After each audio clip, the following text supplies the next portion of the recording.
횡령과 뇌물수수 혐의 등으로 재판을 받아온 이명박 전 대통령이 대법원에서 징역 17년을 확정받았습니다. 이 시각 대법원에 나가 있는 취재기자 연결하겠습니다. 김수강 기자 전해주시죠. 네, 대법원 2부는 오늘 열린 이명박 전 대통령의 상고심에서 징역 17년을 선고한 원심을 확정했습니다.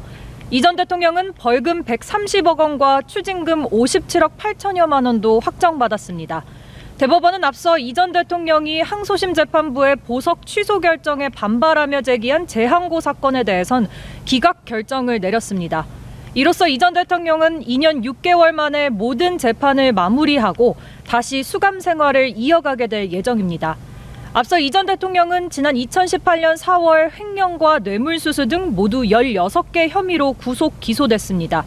자동차 부품업체 다스를 실소유하며 비자금 349억 원가량을 횡령하고 삼성의 다스의 미국 소송비 119억 원가량을 대납하게 한 혐의 등을 받았습니다. 오늘 대법원 선고 후 이 전 대통령 측 강훈 변호인은 우리나라 최고법원인 대법원에서까지 이런 판결이 선고될 줄은 생각지 못했다며 졸속 재판이라고 반발했습니다. 또 어제 이 전 대통령이 언젠가 사실은 밝혀질 것이라고 말했다고 전하기도 했습니다. 네, 그럼 앞으로 이 전 대통령의 재수감 절차는 어떻게 이루어지는 겁니까?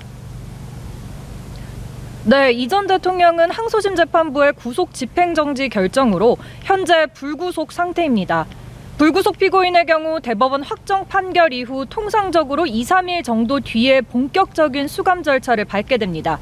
이런 형집행 절차는 검찰에서 지휘하게 되는데 검찰은 이 전 대통령의 수감 시기와 장소는 아직 결정된 바 없다고 밝혔습니다.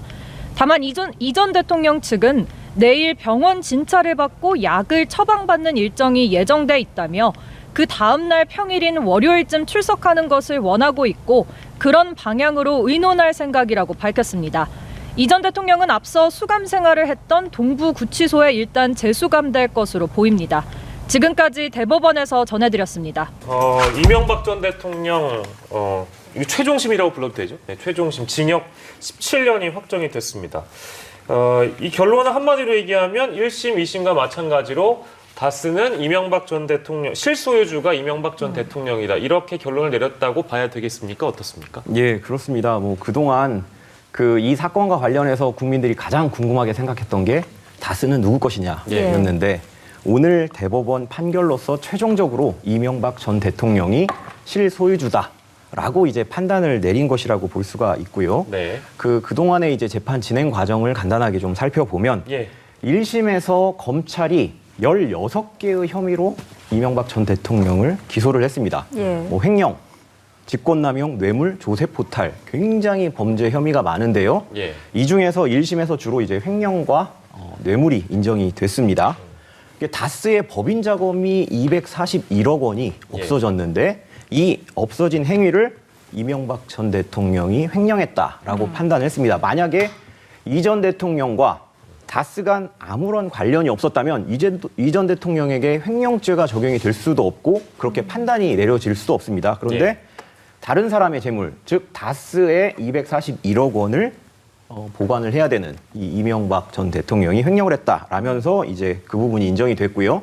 뇌물죄와 관련해서는 다스가 미국에서 소송이 있었는데 그 소송 비용이 굉장히 많은 수십억 대, 61억 원이라고 인정이 됐는데요. 1심에서 이제 61억 원을 삼성이 대납하도록 했다. 이게 곧 뇌물에 해당한다라고 판단을 했습니다.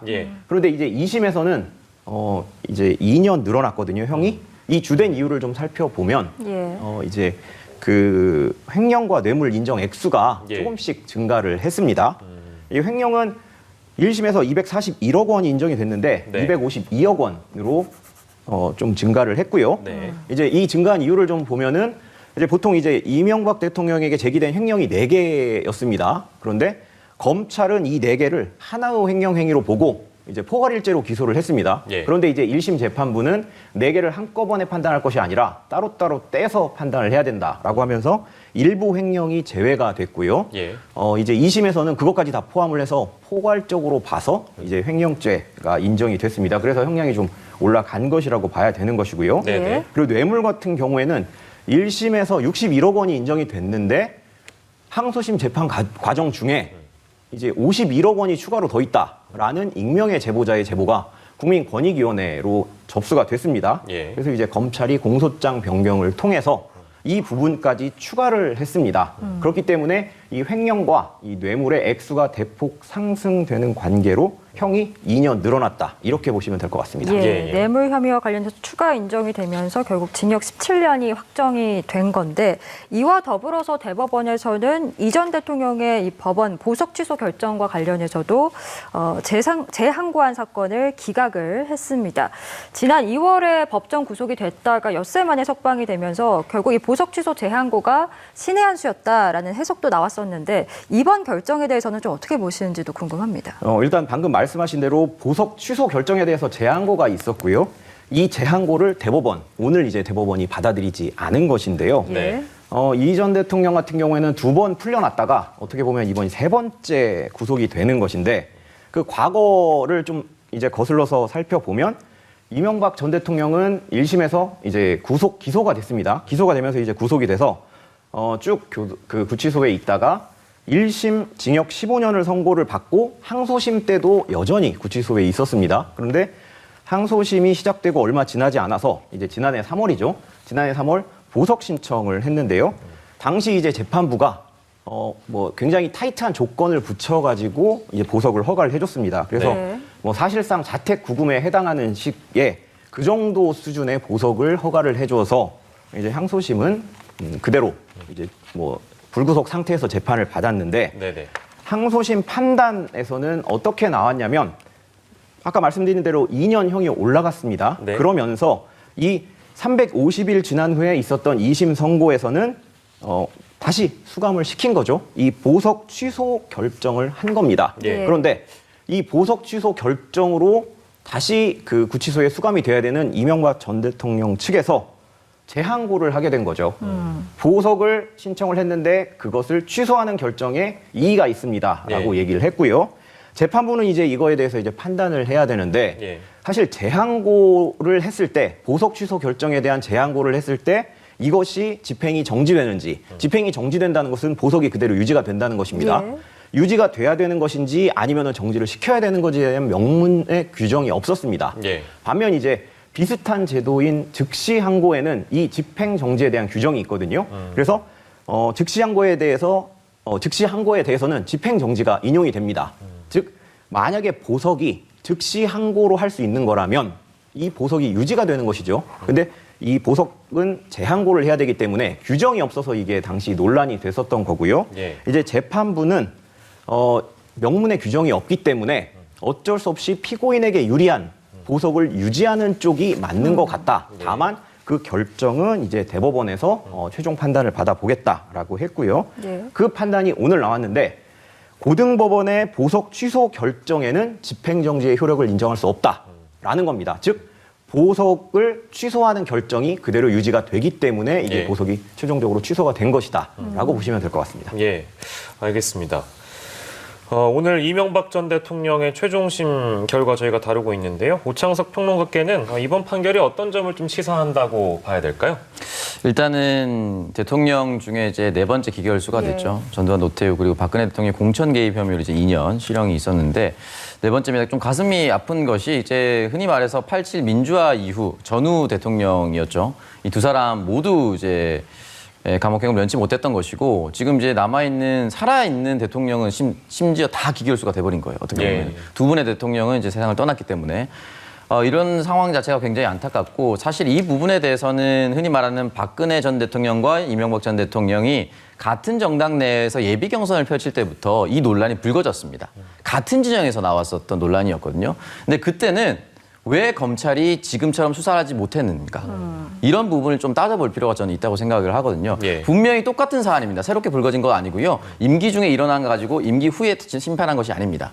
근데 왜 그때는 아무런 문제가 되지 않다가 임기가 끝나고 나서 문제가 될 수가 있었는가. 이걸 문제를 삼은 것이 아니라 그 당시 수사를 제대로 하지 않았다라는 검찰의 행태를 일단 비판할 수가 있고요. 두 번째는 검찰이 정치에 따라서 눈치를 살폈다라는 것. 여기에 대해서 시사하는 점이 결국은 유권무죄, 권력이 있는 사람들은 죄가 없고 권력이 없는 사람들은 죄를 받는 이런 상황이 계속 되풀이고 되고 있다라는 점에서 굉장히 가슴이 아프고 이명박 전 대통령이 서울시장을 할 때 희망제작소라는 곳에 월급을 기부했습니다. 근데 저는 그런 행태는 아름다운 행태라고 볼 수는 있긴 하나 다만 정치인들이 그렇게 자신의 월급을 기부하고 사회 환원하는 것이 아름답게만 볼 것인가. 왜냐하면 정치인들도 한 가정을 이끄는 경제인입니다. 근데 자기 가정을 월급도 받지 않고 어떻게 꾸려나갔을까에 대한 의구심은 충분히 또 가질 수가 있거든요. 네네. 그렇기 때문에 이런 부분에 대해서 지금 보니까 추징금이 있는데 못 낸다. 집 한 채밖에 남지 않았다. 그럼 그동안 생활비는 어디서 썼으며 이런 부분에 대해서도 의구심을 가질 수밖에 없는 것이죠. 네. 예, 이번 판결이 가는 그 시사점에 대해서 짚어주셨는데 말씀해주신 것처럼 이제 벌금과 추징금 관련해서 지금 17년형과 함께 벌금이 130억 원 그리고 추징금이 57억 8천여만 원이 확정이 됐습니다. 그런데 이게 앞으로 어떻게 처리가 될 것인가 그 부분도 저희가 짚어봐야 될 것 같습니다. 예, 일단 뭐 벌금과 추징금을 좀 혼동하시는 분들이 많이 계실 텐데 그 부분을 간단히 좀 설명을 드리면요. 네. 벌금은 이제 죄값을 치르는 것이라고 보시면 되고요. 추징금은 범죄로 인해서 벌어들인 재산이나 이익을 다시 가져가는 것, 환수하는 것이라고 보면 됩니다. 그래서 벌금은 형사 처벌이 되는 것이고요. 예. 이제 형법에 보면 특정 범죄를 저질렀을 때 거기에 대해서 징역형을 선고를 하거나 아니면 벌금을 선고를 합니다. 그렇기 때문에 징역은 교도소에 가둬두는 것이고 벌금은 돈으로 대신 납부를 하라는 것인데 만약에 벌금을 내지 못하면 교도소에 유치를 하게 됩니다. 그래서 노역장에 유치를 해서 강제적으로 작업을 시키는 것이고요. 이 벌금 액수에 따라서 유치하는 기간이 또 좀 정해져 있는데요. 이 전 대통령 같은 경우에는 130억 벌금이 돼 있기 때문에 최대한 3년 정도 노역장에서 강제로 작업을 해야 될 것 같습니다. 물론 이제 17년형을 다 마친 후에 벌금을 내지 못하면 이제 3년 추가로 더 있어야 되는 것이고요. 그래서 지금 뭐 최근에 뭐 이제 황제 노역이다 해서 문제가 되는 분들도 다 벌금을 못 내서 이제 노역하면서 나오는 얘기고요. 반면 이제 추징이라는 것은 범죄로 인한 물건을 원래는 직접적으로 이제 가져가야 됩니다. 이걸 몰수라고 그러는데요. 뭐 예를 들면 뭐 그 상해를 입힌 흉기라던가 이런 것들은 직접 이제 가져갑니다. 그런데 이 범죄로 인한 이익의 경우에는 그것이 바뀌게 되면 사실 그 가액을 추징을 할 수가 있거든요. 그래서 그 가액을 가져간다라고 보시면 되는 것이고요. 이제 추징금은 벌금과는 좀 달리 뭐 추징금을 안 낸다고 해서 뭐 노역장에 유치를 해서 강제로 노역을 시킬 수는 없고 대신 이제 민사소송 절차를 통해서 강제로 이 재산을 이제 환수하는 게 있습니다. 그런데 이게 시효가 또 있습니다. 그래서 어느 정도 지나면 이 시효가 지나면 더 이상 추징을 못하게 되는 그런 상황이 발생을 할 수가 있습니다. 이 경우에는 이제 5년의 시효가 있는데요. 그래서 아마도 정부는 이 전 대통령의 재산 일부를 뭐 집행을 하거나 아니면 뭐 보전 처분 이런 것들을 해 놓음으로써 이 시효가 중단이 되게끔 하는 절차가 이어질 것으로 예상이 됩니다. 지금 뭐 앞서서 오평론가도 잠깐 지적을 해주셨습니다만 이 추징금에 대한 부분은 사실상 뭐 이 전 대통령의 경우 뭐 모르겠습니다. 이제 앞으로 상황을 봐야 되겠습니다만 이전의 사례들 좀 저희가 생각해 보면 추징금의 경우에는 뭐 납부하지 않고 버티는 경우도 많이 있어서 이게 과연 제대로 환수가 이루어질까 뭐 의문이긴 합니다. 어떻게 좀 전망하세요? 사실 뭐 당분간은 어렵지 않을까라는 생각이 좀 들어요. 왜냐면 이전에 판결이 났었던 전두환 씨 같은 경우도 지금은 집을 이제 공매로 넘겼어요. 근데 계속 유찰이 됐습니다. 몇 번 유찰이 되다가 결국엔 이제 51억 시가보다 훨씬 낮은 금액에 이제 공매 낙찰이 다 떨어졌었는데 지금 이명박 전 대통령도 지금 계속 하는 얘기가 집 한 채밖에 없다는 얘기를 하고 있거든요. 그러면 지금 추징금을 환수할 수 있는 대상이 집 한 채밖에 없다는 것인데 거기에 대해서 환수 절차에 돌입했을 때 그래도 사실은 국민들이 죄값은 치러라라고 하면서도 가족들이 그래도 살고 있는데 그걸 이렇게 해야 돼? 이런 생각도 하시거든요, 사실은. 물론 이제 반대쪽에서는 무조건 해야 된다라고 생각하시는 분들도 있지만 그렇다면 저 집 한 채에 남아있다고 했는데 저기에 대해서 환수 절차를 어떻게 밟을 것인가. 근데 법원에서 또 그런 부분에 대해서 절차적 정당성을 또 얻어야 되고요.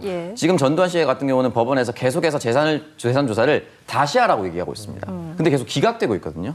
그런 과정이 만약에 반복되다 보면은 이게 또 몇 년, 10년 또 지나가면 시효가 또 지나갈 수가 있는 그렇겠네요. 것이고 그리고 만약에 혹시나 가정입니다만 이명박 전 대통령의 재산을 혹시나 차명이나 다른 분이 맡아두고 있다. 그렇게 했을 경우에는 그건 찾을 방법이 아예 없는 것이죠. 그렇기 때문에 이런 부분에 있어서는 저는 아마 당분간 추징금은 정말 상징적으로만 남지 않을까 그런 생각도 듭니다.